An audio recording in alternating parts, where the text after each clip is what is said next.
Hello all and welcome to another episode of Quiet in the Library. I'm your host Reggie. We're going to get into the next two chapters of the Chronicon here from Calus, and it's really interesting where he's going, so I'm excited to bring you these next two chapters. After 12 hours of violent tremors, the Emperor returned. His behavior was erratic, and it appeared from his speech that he had suffered hallucinations outside of the ship. A royal mechanic identified a malfunction in the pressure gauge of the Emperor's suit, perhaps explaining his change in demeanor. Though it was incredible that his suit, or he himself, should be at all intact after 12 hours in these unfathomable conditions. Upon returning, and with a look of mania in his eyes, the Emperor proclaimed the following. "We have come upon the end of the world, and I've stared into its expanse. It has whispered into my ear, and I am enlightened. Death is coming, and it has made me its herald. The end will eat everything." Here, the Emperor gave a great sigh, as if a weight was lifted off him. "And when nothing matters, what's left?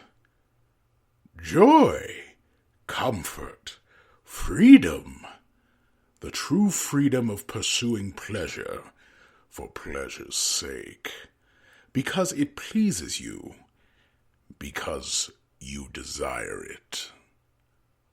I knew this during my rule, and I'd forgotten it during my exile. I shall not forget it again."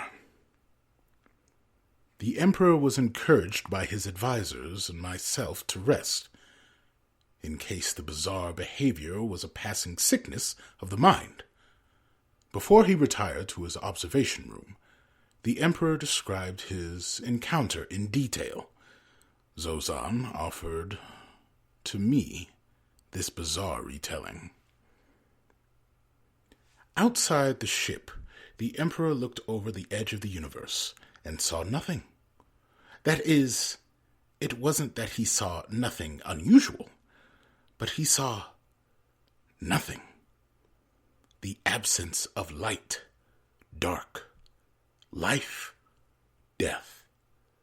The absence of anything, even of absence itself. And out of the nothing, there came whispering in a dark language, which filled his head so loud that he forgot for a moment his own language, and suddenly the nothingness dispersed to show something, which was a fleet of foreign ships. He saw next the destruction of a great many worlds and creatures, including all his enemies, and himself. And he saw the rot and fragmentation of his own corpse and skeleton. And last, before he was released, the whispers grew louder and granted him the honor of spreading the news of the end.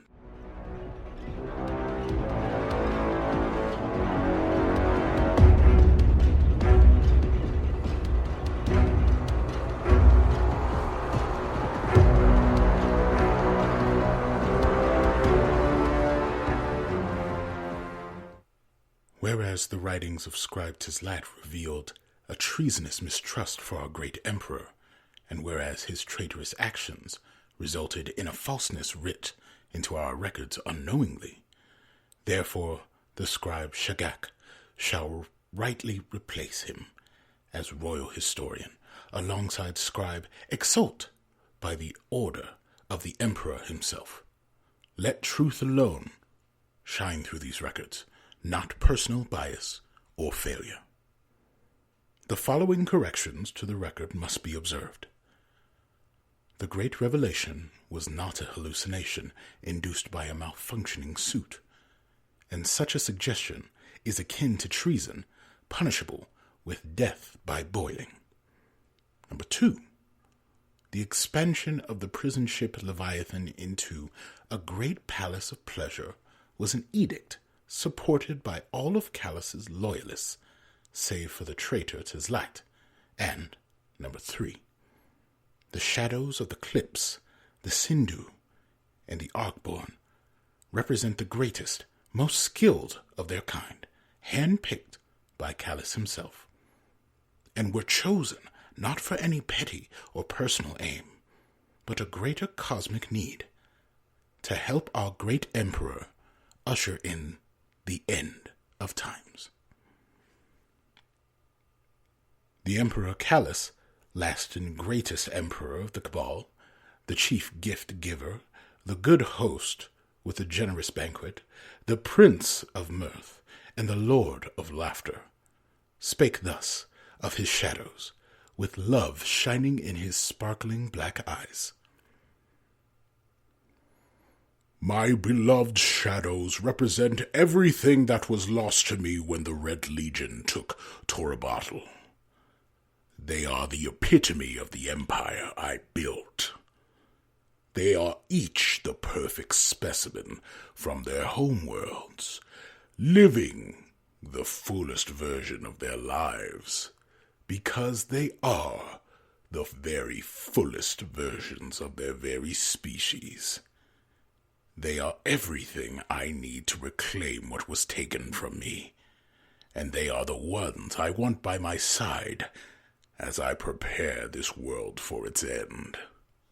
Ooh, it's getting a little juicy with those last couple of chapters here in the Chronicon, and it's just interesting to see where it's going and how he's leading the Leviathan and what he's starting to see and how that's starting to manifest. So the later chapters will go in a little bit further into the madness that is Calus. So I'm excited to explore that with y'all as well. So thank you for listening. Appreciate it. Connect with us on Twitter, on YouTube, anywhere that you can listen to a podcast. Thanks again. Here's some more music.